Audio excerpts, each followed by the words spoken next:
আজকে দারুণ একটা অভিযানে বের হয়েছি। অভিযানটা আসলে কীরকম এইটা আপনাদের একটু দেখাই।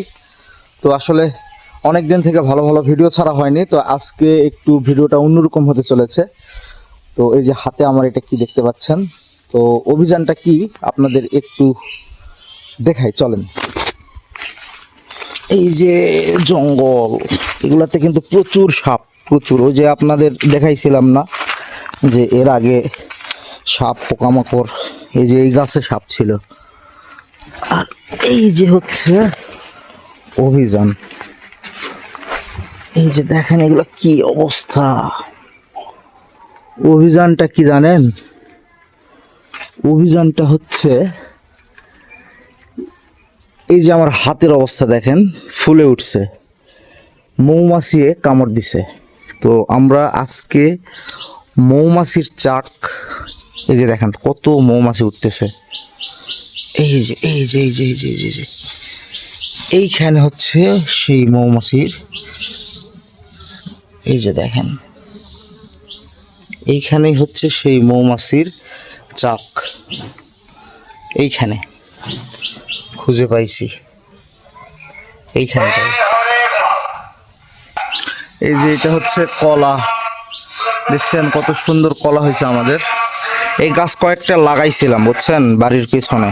এই একটা, এই একটা, যেহেতু আমাদের বাড়িটা খুব পুরাতন, এই কারণে মানে একটু এগুলো প্লাস্টার করতে হবে পিছনের দিকে। এই যে কলা দেখেন। আর মৌমাছির চাকটা আমি দেখলাম হচ্ছে এই যে এইখানে, এই যে এর ভিতরেই আছে মৌমাছি। তো একা তো আসলে ভাঙা সম্ভব না, একা ভাঙতে গেলে খবর আছে। তো এইটার ব্যবস্থা করতে হবে। মনে হচ্ছে মধু আছে, ভালো মধু আছে, কিন্তু ভয় লাগতেছে তো এইখানে। তো দেখি কাউকে পাই কিনা, পাওয়ার পরে এটা ভাঙাভাঙি শুরু করব। চলেন যাই একটু কাউকে ডেকে নিয়ে আসি। আসলে কাউকে পেলাম না, না পাওয়ার কারণে এটা ভাঙতেও পারলাম না। এই যে এখানে একদম দিয়ে দিছি মাটি, ঠিক আছে। এই মাটিটা দেওয়ার পরে দেখেন মৌমাছি দেখেন, এখানে আর বেশিক্ষণ থাকা যাবে না, পালাই আমি।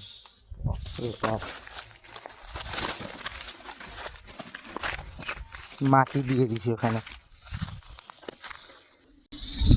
মূলত বিষয় হচ্ছে এটা কাটা যাবে না, না কাটার কারণে মানে একদম দেয়ালের ভিতরে লেগে আছে, তো এই কারণে একদম মাটি দিয়ে ওটা মুজে দিছি। যে কারণ আমি কামড় খাইছি, যেহেতু বাড়িতে সুইটামিম আছে, ওরাও যদি কামড় খাই সমস্যা আছে, তো এই কারণে মুজে দিছি মোটামুটি এরকম। তারপরে পরবর্তীতে কি হয় আপনাদের সেটা দেখাবো, ঠিক আছে।